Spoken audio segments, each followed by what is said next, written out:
یہ جو جنگ ہے وہ اسلام اور کفر کے مابین ہے۔ اور کون لوگ کر رہے ہیں؟ وہ یہودی ہیں، وہ بنی اسرائیل ہیں، جو تقریباً 75 سال سے مسلمانوں پر ظلم و ستم کے پہاڑ توڑ رہے ہیں، ان کا جینا دوبھر کیے ہوئے ہیں، ان کو اپنا غلام بنائے ہوئے ہیں۔ تو یہ جو وہاں جنگ چل رہی ہے وہ اسلام اور کفر کے درمیان کی جنگ ہے۔ اس جنگ کی بشارتیں ہم سب کے آقا کریم صلی اللہ علیہ وسلم نے 1450 سال پہلے دے دی تھی۔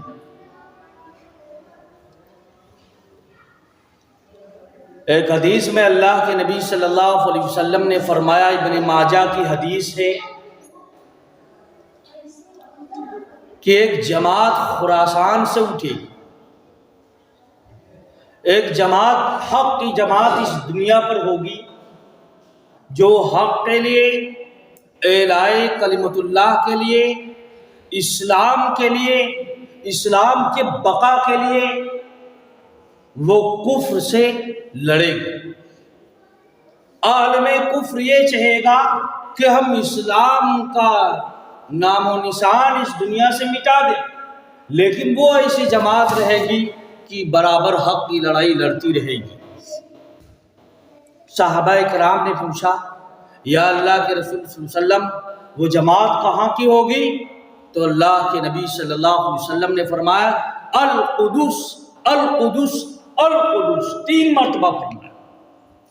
اور القدس ہم لوگ کہتے ہیں ملک شام کو۔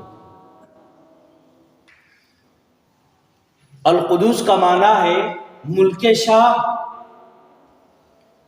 فلسطین، لبنان، سیریا یا القدس، کیونکہ اس وقت ملک شام جو تھا وہ ایک ہی بھاگ میں تھا، جیسے اپنے یہاں ہندوستان میں پاکستان، ہندوستان اور بنگلہ دیش، سری لنکا سب ایک ہی تھے، اسی طریقے سے اس وقت ملک شام نبی علیہ السلام کے زمانے میں ایک ہی تھا۔ اب اس میں 4-5 ملک ہو گئے ملک شام کے اندر، سیریا ہو گیا، لبنان ہو گیا، اردن ہو گیا، فلسطین ہو گیا، اور 5واں ملک یہ اسرائیل ہو گیا۔ تو اسرائیل چاہتا ہے کہ یہ جتنے ملک ہیں ان پر ہم قبضہ کر لیں اور اپنی حکومت لائیں، ہم گریٹر اسرائیل بنائیں اور ہم پوری دنیا کے اندر کفر کو پھیلائیں۔ وہ کون لوگ ہیں؟ تو یہ جو لڑائی ہماری چل رہی مسلمانوں کی، یہ کوئی اپنے استھت کے لیے نہیں چل رہی ہے، بلکہ یہ جنگ جو چل رہی، اتنی ساری جنگیں ہوئی جو راجاؤں بادشاہوں سے، تو وہ تو سب ملک کے لیے ہوئی، لیکن یہ جو چل رہی ہے یہ کیا؟ اسلام اور کفر کی جنگ ہے، جو نبی صلی اللہ علیہ وسلم نے قیامت کی آخری نشانی بتائی تھی۔ کیا بتائی تھی؟ قیامت کی نشانیوں میں سے ایک نشانی بتائی تھی۔ اب اتنے دن سے آپ لوگ سوشل میڈیا پر علماء کی تقریر کے ذریعے سے سن رہے ہیں کہ بنی اسرائیل بہت ہی ایک پاورفل اور بہت ہی اس وقت جو سب سے زیادہ جو سازشیں رچنے والی ہے اور جو اسلام کے خلاف، اسلام دشمن جو قوم ہے بنی اسرائیل، وہ ہے کیا، اس کی تاریخ کیا، اس کی حقیقت کے تھوڑی سی جھلکیاں اس کو بھی دیکھیں کہ یہ بہت پرانی قوم ہے بنی اسرائیل، جن کو یہودی کہتے ہیں، جیجس بھی کہا جاتا ہے، جیوس بھی کہتے ہیں۔ تو یہ بہت پرانی قوم ہے، تقریباً 4000 سال پرانی قوم۔ کتنی ہے؟ تاریخ کے حساب سے 4000 سال پرانی قوم، اور اس کا سلسلہ بنی اسرائیل کا جو ملتا ہے وہ سیدنا جد امجد حضرت ابراہیم علیہ السلام سے ملتا ہے، کہ حضرت ابراہیم علیہ السلام کی ولادت، پیدائش عراق کے اندر ہوئی، اس وقت ار بولا جاتا تھا، عراق ملک میں ہوئی قبل مسیح، یعنی عیسیٰ علیہ السلام کے پیدا ہونے سے 2200 سال پہلے آپ پیدا ہوئے تھے۔ کون؟ حضرت ابراہیم علیہ السلام۔ تو جب وہاں سے آپ سمجھیں گے تو پتہ چلے گا کہ یہ بنی اسرائیل کون، ان کا بھی سلسلہ کہاں سے ملتا ہے؟ حضرت ابراہیم علیہ السلام سے۔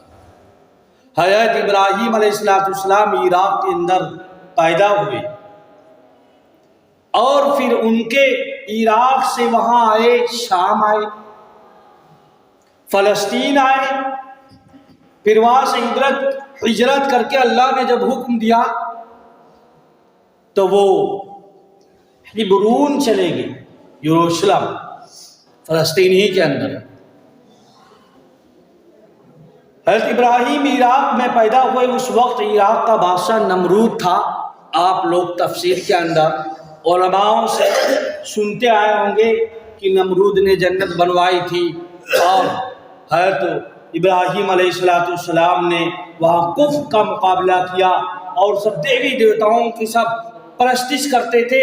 بادشاہ خود اپنے آپ کو خدا مانتا تھا اور حضرت ابراہیم علیہ السلام نے بت خانے کو توڑا تھا، اور بڑا لمبا واقعہ ہے توحید اور کفر کا۔ حضرت ابراہیم علیہ السلام نے کفر کے خلاف کیا ہے، علم بلند کی تھی، علم بغاوت بلند کیا تھا۔ تو دعوت کا کام اللہ نے نبی بنایا، حضرت ابراہیم کو تو عراق سے دعوت کا کام کیا کہ آپ یہ جتنے مشرک لوگ ہیں ان کو اسلام کی بات بتائیے، اللہ کی بات بتائیے، اللہ کے ساتھ اللہ کی کیسے عبادت کی جاتی ہے وہ عبادت کا ڈھنگ بتائیے۔ یہ ہزاروں دیوی دیوتاؤں کو خدا مانتے ہیں، کسی کو بگڑی بنانے والا، کسی کو مشکل کشا، کسی کو رزق رسا، کسی کو راحت و آرام کی دولت سے مالا مال کرنے والا خدا، بہت سارے خدا۔ جس طریقے سے عالم کفر کے اندر بہت سارے خدا ہیں، کوئی کسی کا خدا ہے، کوئی خدا ہے، سب الگ الگ خداؤں نے اپنا کام بانٹ رکھا ہے۔ تو ایسے وہاں بھی تھا۔ تو حضرت ابراہیم علیہ السلام وہاں کام کیے، پھر وہاں سے کام کرتے ہوئے پھر آئے، آپ فلسطین آئے، ملک شام آئے، ہبرون آئے، ہبرون کے اندر سکونت اختیار کر، پھر حکم ہوا تو ہبرون سے آپ چلے گئے مصر۔ اللہ کا حکم ہوا، مصر میں دعوت کی۔ اس وقت ان کی بیوی سارہ تھی اور ان کے بھتیجے حضرت لوط علیہ السلام تھے۔ یہ 3 بندے وہاں گئے، وہاں حضرت ابراہیم علیہ السلام نے دعوت و تبلیغ کا کام کیا۔ یہ آج کا جو جماعت والے لے پھر رہے ہیں، اللہ کی بات بتا رہے ہیں، اسلام کی بات بتا رہے ہیں، نبی کا طریقہ بتا رہے ہیں، کوئی آج نئی ایجاد نہیں، یہ انبیاء کی ایجاد، اسی وجہ سے اس کو انبیاء کا کام بتایا جاتا ہے۔ مصر گئے حضرت ابراہیم علیہ السلام کے ساتھ، ان کے بھتیجے حضرت لوط علیہ السلام تھے اور بیوی سارہ تھی۔ وہاں ابراہیم علیہ السلام نے دعوت و تبلیغ کا کام کیا۔ پھر وہاں کا بادشاہ نیک تھا، مصر کا بادشاہ۔ پھر مصر کے بادشاہ نے اپنی ایک بیٹی خدمت کے طور پر حضرت ابراہیم علیہ السلام کو عطا کر دے دی۔ حضرت ابراہیم علیہ السلام جن کا نام حاجر تھا یا حاجرہ تھا، ان کو لے کر ساتھ چلے آئے، پھر چلے آئے ملک شام چلے آئے، اور جب آئے تو لوط علیہ السلام کو ایک دوسری جگہ پر فلسطین پر تعینات کر دیا ملک شام کے اندر، جس میں قوم جو ہے سدوم قوم اور آمورہ قوم رہا کرتی تھی۔ ان دونوں بستیوں میں حضرت لوط علیہ السلام دعوت و تبلیغ کا کام کرنے لگے، اور حضرت ابراہیم علیہ السلام کے کوئی بیٹے نہیں ہوئے، عمر کافی ہو گئی تھی۔ تو حضرت سارہ نے کہا، مشورہ دیا کہ جو یہ باندی ہے، جو خادمہ ہے، جو بادشاہ نے اپنی بیٹی آپ کو نوازا ہے، آپ اس سے نکاح کر لیں، ہو سکتا اللہ تبارک تعالیٰ اسی سے کوئی نسل چلاتے۔ تو حضرت ابراہیم علیہ السلام نے حضرت حاجرہ سے نکاح کر لیا، اور پھر 83 سال کی عمر میں حضرت حاجرہ سے ایک بچہ پیدا ہوا جس کا نام حضرت اسماعیل علیہ السلام۔ جب 83 سال کی عمر میں بڑھاپے میں ایک بچہ ہوا تو عورت ہوتی، تھوڑی سی اس میں اور ذات کی چیز پائی جاتی ہے، سب کے اندر جو ہے رشک ہوتا ہے، غیرت ہوتی ہے۔ حضرت عائشہ صدیقہ رضی اللہ تعالیٰ عنہ کے بارے میں آتا ہے کہ حضرت زینب بنت جہش رضی اللہ تعالیٰ عنہا نبی صلی اللہ علیہ وسلم کی دوسری بیوی تھی، اور حضرت عائشہ کے گھر ان کی باری تھی نبی صلی اللہ علیہ وسلم کی۔ تو انہوں نے حلوہ بنایا تو سوچا کہ ہم نبی صلی اللہ علیہ وسلم کھا رہے ہیں حلوہ، پیارے آقا حضرت محمد صلی اللہ علیہ وسلم کو اپنے سرتاج کو بھی کھلا دیں۔ تو حضرت عائشہ کے گھر باری ہے نبی علیہ السلام کی، اور حضرت زینب بنت جہش رضی اللہ تعالی عنہ وہ لے کر جاتی ہیں، حلوہ دیتی ہیں، اللہ کے رسول صلی اللہ علیہ وسلم کو پیش کرتی۔ حضرت عائشہ دیکھ رہی ہیں کہ بتاؤ باری آقا علیہ السلام کی میرے یہاں وہ کھانا یہ کھلاتی، رشک پیدا ہوا، غیرت آئی تو اٹھی اور انہیں کا پیالہ لیا، حلوہ لیا اور ایسے کیا، وہ حضرت زینب بنت جہش کے منہ پر وہ دیا حضرت عائشہ نے۔ اللہ کے نبی صلی اللہ علیہ وسلم دیکھتے رہے، پھر اللہ کے نبی صلی اللہ علیہ وسلم اٹھے اور حضرت عائشہ کا یوں ہاتھ پکڑ لیا اور اس پیالے سے حلوہ نکلوایا، حضرت زینب سے کہا اب زینب بنت جہش تم اس میں سے حلوہ لو، عائشہ کے چہرے پہ ملو۔ تو انہوں نے بدلہ لیا، حلوہ کو انہوں نے حضرت عائشہ کے چہرے پر ملا، پھر نبی صلی اللہ علیہ وسلم دونوں لوگوں کو بٹھاتے ہیں اور ان کے چہرے پر، جو دونوں بیویوں کے چہرے پر جو لگا ہوا حلوہ ہے وہ پوش کر کے اس طریقے سے اللہ کے رسول اللہ صلی اللہ علیہ وسلم پھر کھا رہے ہیں، پھر ایک ولدی کی تعلیم دے رہے ہیں۔ تو اکثر بیویوں میں اس طریقے سے غیرت اور رشک ہوتی ہے۔ تو سارا کو رشک ہوا، غیرت ہوئی کہ بتاؤ حاجرہ کو لڑکا بیٹا ہوا، میرے کوئی اولاد نہیں ہے، تو غیرت ہوئی۔ تو اللہ تبارک تعالیٰ نے حضرت ابراہیم علیہ السلام کو حکم دیا کہ آپ جزیرہ عرب چلے جائیں۔ عرب 3 حصوں میں منقسم تھا، شام عرب، عراق عرب اور جزیرہ نما عرب۔ تو عراق عرب حضرت اسماعیل علیہ السلام کا آپ نے واقعہ پڑھا ہوگا کہ حاجرہ کو غیر ذی زرع جگہ کے اندر، مکہ کی وادیوں کے اندر چھوڑ گئے تھے، نہ دانا تھا، نہ کھانا تھا، نہ پانی تھا۔ پھر وہاں قربانی کا مسئلہ پیش آیا اور حضرت ابراہیم علیہ اسماعیل علیہ السلام نے جب اینڑی رکھ دی تھی تو اس سے اللہ تبارک تعالیٰ نے چشمہ جاری کیا تھا جس کو زمزم کہا جاتا ہے۔ پورا وہ بائی گراؤنڈ، پورا واقعہ ہسٹری جو ہے اسماعیل علیہ السلام کی قربانی کی ہوئی، جو آج مناسک حج کے اندر شامل ہے۔ پھر 14 سال کے بعد اللہ کا کرنا ایسا ہوا کہ 14 سال کے بعد حضرت ابراہیم علیہ السلام نے حاجرہ کو تو وہاں چھوڑا ہے اور پھر آ کر یہیں چلے آئے، حبرون ملک شام چلے آئے، اور وہاں پھر حضرت اسحاق علیہ السلام کی پیدائش ہوئی۔ کس کی بھی؟ 14 سال کے بعد اسماعیل علیہ السلام کی پیدائش کے بعد حضرت اسحاق علیہ السلام کی جو ہے سارہ بی بی سارہ سے پیدا ہوئی۔ تو گویا کہ حضرت اسماعیل علیہ السلام اور حضرت اسحاق علیہ السلام یہ دونوں سگے بھائی ہیں، ماں الگ الگ ہیں لیکن جو ہے کیا ہے، باپ دونوں کے ایک ہی ہیں، حضرت ابراہیم علیہ السلام۔ تو حضرت اسحاق علیہ السلام یہی رہنے لگے ہبرون کے اندر۔ اب یہ بڑے ہو گئے، جوان ہو گئے، حضرت ابراہیم علیہ السلام جو ہے ان کو ہبرون کے اندر، ملک شام کے اندر چھوڑ دیا، شام عرب کے اندر، اور حضرت اسماعیل علیہ السلام جو جزیرہ عرب کے اندر تھے، اور جو ہے عراق جو عرب تھا تو اس میں غالباً کام ہو چکا تھا۔ سب سے پہلے وہیں حضرت ابراہیم علیہ السلام پیدا ہوئے اور وہاں دعوت دی تھی، اب مصر وغیرہ جا رہے تھے۔ تو گویا کہ حضرت ابراہیم علیہ السلام سپروائزر کا کام کر رہے تھے، کہ وہ آ کر یہاں بھی آتے تھے جہاں آمورا اور صدوم قوم رہتی تھی، حضرت لوط علیہ السلام، اور ہبرون بھی جاتے تھے جہاں اسحاق علیہ السلام، اور جزیرہ عرب بھی آتے تھے جہاں اسماعیل علیہ السلام۔ تو بنی اسماعیل سے آج بات نہیں کریں گے جن سے نبی صلی اللہ علیہ وسلم، آخری نبی حضرت محمد صلی اللہ علیہ وسلم پیدا ہوئے۔ آج بات کریں گے کہ حضرت اسحاق علیہ السلام جو ہبرون کے اندر پیدا ہوئے اور وہی رہنے لگے، ان سے یہ نسلیں پیدا ہوئی۔ تو حضرت ابراہیم علیہ السلام جو اسحاق علیہ السلام سے اللہ نے ایک بیٹا دیا جن کو نام تھا ان کا یعقوب۔ کیا نام تھا؟ یعقوب علیہ السلام، وہ بھی نبی بنائے گئے۔ حضرت یعقوب علیہ السلام نبی ہوئے۔ پھر حضرت یعقوب علیہ السلام کے جو بیٹے ہوئے تو 12 بیٹے، ایک بیوی سے 10 بیٹے ہوئے، جن میں سے ایک بیٹا بہت ہی مشہور ہوا جس کا نام تھا یہودا، اور دوسری بیوی سے 2 بیٹے ہوئے جن میں سے پہلے حضرت یوسف علیہ السلام ہیں اور دوسرے بنیامین ہیں۔ دوسرے کون ہیں؟ بنیامین۔